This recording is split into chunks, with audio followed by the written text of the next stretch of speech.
The house settled into its evening rhythm with the familiar sounds I'd come to know by heart. The dishwasher hummed its mechanical lullaby in the kitchen, and the old wooden floors creaked as they contracted in the cooling night air. It was an ordinary Tuesday evening, or so I thought. I had no idea that within the next few hours everything I understood about my family, my son, and even myself would be forever transformed. My name is David, and I'm 42 years old. For the past 20 years, I've lived what most would call a conventional life. I married my college sweetheart Rachel, and together we built a comfortable existence in the suburbs. We have 2 children, our daughter Emma, now 21 and studying law at Stanford, and our son Alex, who just turned 19 and is taking classes at the local community college while living at home. Alex has always been different from his sister. Where Emma was outgoing and vivacious, commanding attention the moment she entered a room, Alex was introspective and gentle. As a child, he would spend hours in his room reading fantasy novels or building intricate models with a patience that astonished me. Rachel and I used to joke that Emma inherited my extroverted nature while Alex got her thoughtful, artistic soul. But over the past year, I'd noticed changes in Alex that I couldn't quite articulate. The way his eyes would linger on me when he thought I wasn't looking. How he'd find excuses to be near me offering to help with yard work he'd never shown interest in before. Or suddenly developing a passion for the classic films I loved. At first, I attributed it to normal father-son bonding. He was growing up, becoming a man. Perhaps he was finally interested in connecting with his old man. That evening, Rachel was 3 days into a week-long business trip to Seattle. The house felt different without hurt, emptier, quieter, as if her absence had created a vacuum that neither Alex nor I knew how to fill. We'd had dinner together, a simple pasta dish I'd thrown together, and made stilted conversation about his classes and the graphic design project he was working on. "You seem distracted tonight," I said, twirling spaghetti around my fork. "Everything okay?" Alex looked up from his plate, and for just a moment I saw something flash in his eyes, something vulnerable and afraid.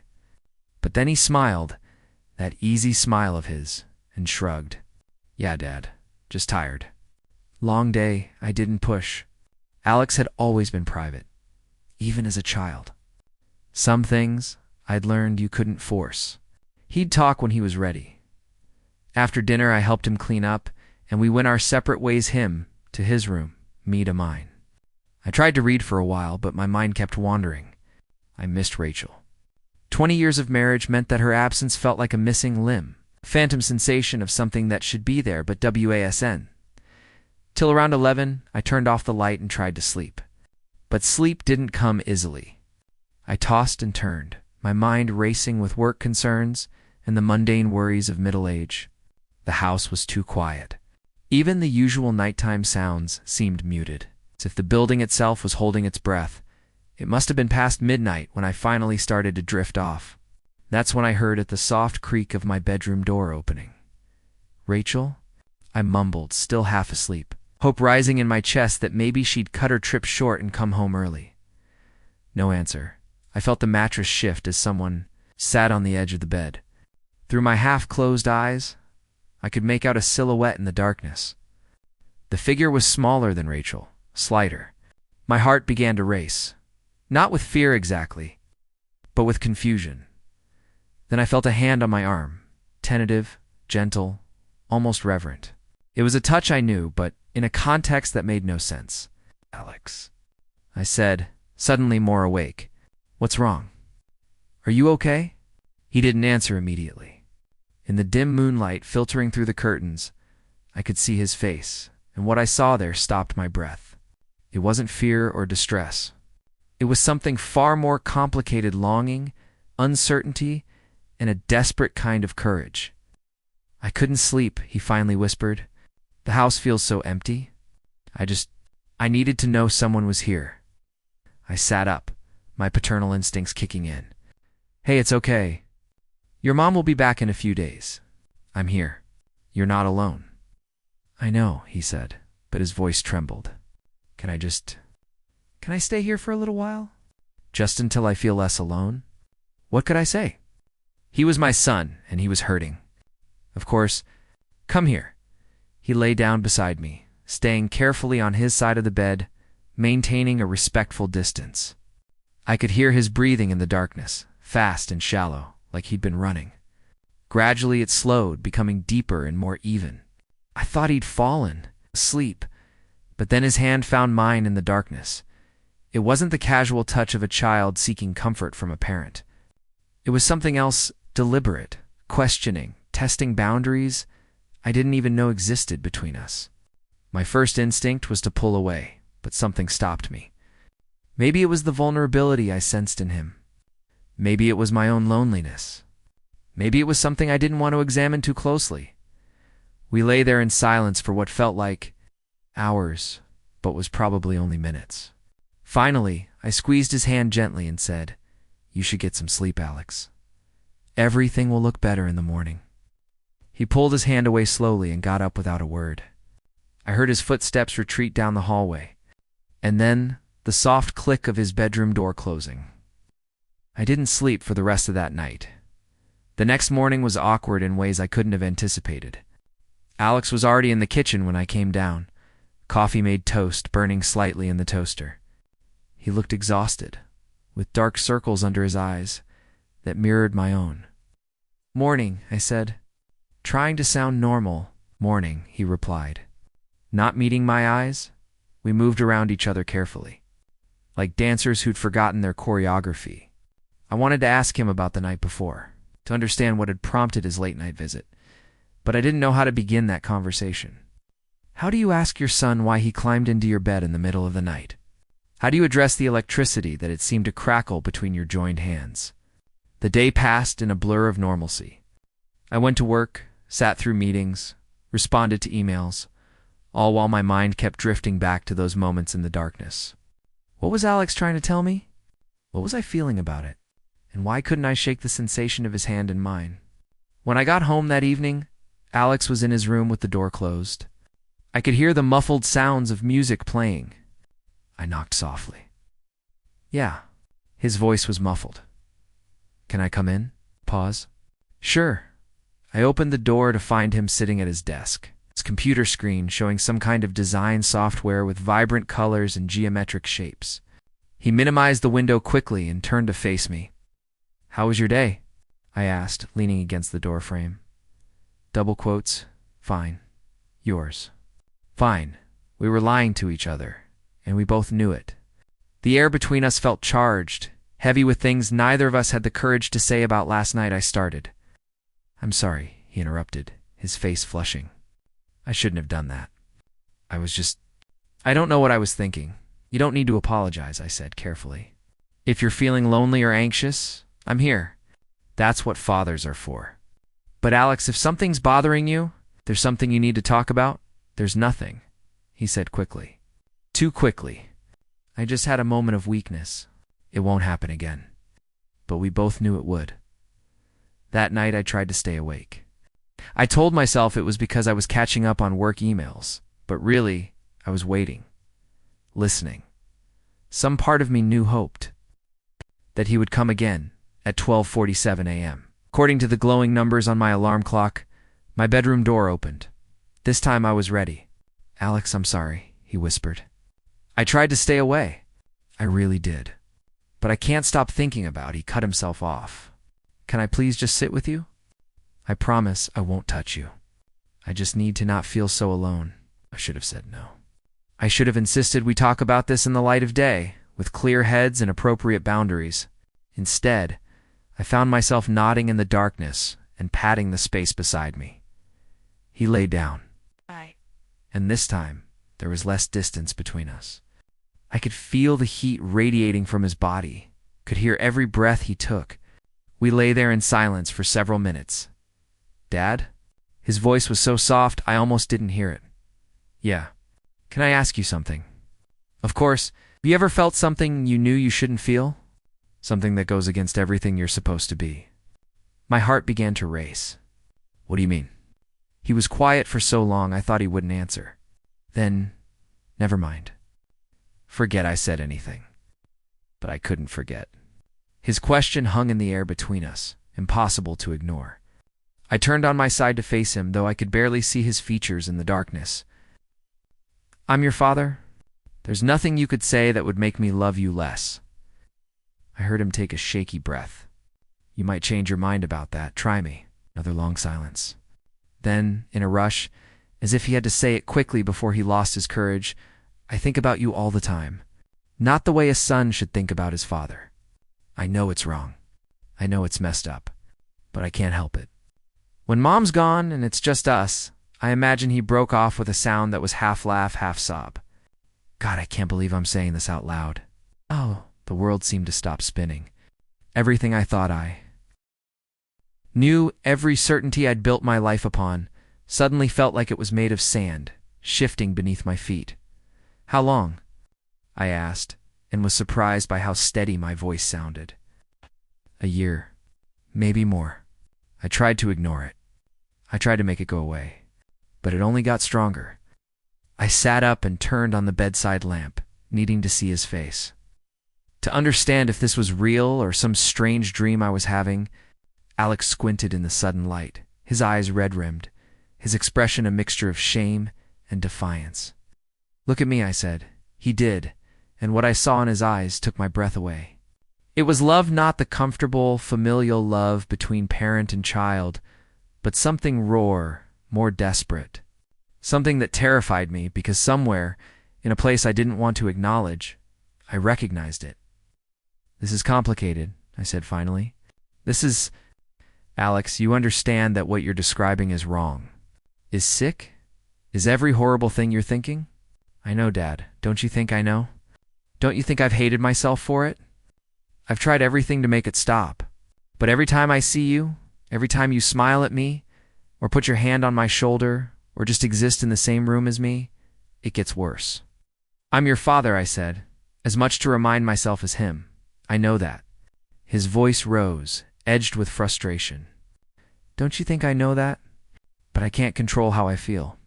I didn't choose this. If I could change it, I would. If I could take a pill or have surgery or do anything to make these feelings go away, I'd do it in a heartbeat. But I can't. So I'm left with this constant ache, this wanting something I can never have, something I shouldn't even want. He was crying now, tears streaming down his face, and every fatherly instinct I had screamed at me to comfort him. But how do you comfort someone when you're the source of their pain? I should go, he said, starting to get up. I shouldn't have come here. I shouldn't have said anything. Wait. The word left my mouth before I'd consciously decided to say it. He froze, looking at me with those desperate, hopeful eyes. I need time to process this, I said. It's a lot, Alex, but I don't want you to think I hate you. I don't want you to think you're broken or wrong as a person. Your feelings are your feelings. We can't always control those, but we can control our actions. I know, he whispered. I'm not asking you to do anything. I'm not expecting, I just needed you to know. I couldn't carry it alone anymore. You left, and I sat alone in my bed as the first hints of dawn began to color the sky outside my window. My mind was spinning, trying to categorize, to understand, to find some framework that made sense of what had just happened. Alex was my son. I'd held him as an infant, taught him to ride a bike, helped him with homework, cheered at his soccer games. How had we gotten from there to here? When had the boundaries blurred? Or had they always been blurred, and I'd just been too blind to see it? And then, the question I least wanted to ask myself, what did I feel? Horror, certainly. Confusion, absolutely. But beneath those appropriate, expected reactions, there was something else. Something I'd been ignoring for longer than I wanted to admit. The way my breath caught when Alex came into a room. How I found excuses to be near him, to touch his shoulder or ruffle his hair. The warmth that spread through me when he smiled. Had I been fooling myself? Had some part of me known what was happening and encouraged it without my conscious mind acknowledging it? I thought about Rachel, my wife of 20 years. I loved her. I did. But over the years, that love had settled into something comfortable, predictable. The passion had faded, replaced by partnership and routine. We were good roommates who occasionally had sex. When had that happened? When had we stopped being lovers and become simply ... familiar? The sun was fully up when Alex appeared in my doorway again, still in his pajamas, his hair sticking up in every direction. I couldn't sleep either, he said. Come here, I said. And he did, sitting on the edge of my bed, maintaining a careful distance. I've been thinking, I started. About what you said. About what you feel? He nodded, not meeting my eyes. Can't give you what you want, I continued, and saw his face fall. But not for the reasons you think. Or not only for those reasons. Alex, you're 19. You're just starting your life. Whatever you're feeling right now, it's intense. I can see that. But you need to explore who you are away from this house, away from me. You need to meet people, have experiences, figure out your identity on your own terms. I know who I am, he said quietly. Do you? Or do you know who you are in relation to me? There's a difference. He was quiet for a moment. Then what if I've already explored? What if I've already tried to meet people, to have those experiences, and none of them made me feel even a fraction of what I feel when I'm with you? Then we need to talk about seeing someone. A therapist, I mean. Someone who can help you work through these feelings in a healthy way. You think I'm sick? No, I said firmly. I think you're in pain, and I think you need help processing that pain. We both do. Over the next few days, we existed in a strange limbo. We were painfully polite with each other, overly careful not to touch, not to look too long, not to be alone together more than necessary. It was exhausting. Rachel came home on Saturday, breezing in with her suitcase and stories about her conference.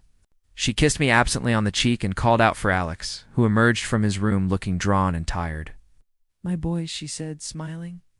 I missed you both. Did you survive without me? We managed, I said, and caught Alex's eye. We managed, that night, as Rachel slept beside me a familiar weight. A familiar sentai lay awake, thinking about everything that had happened.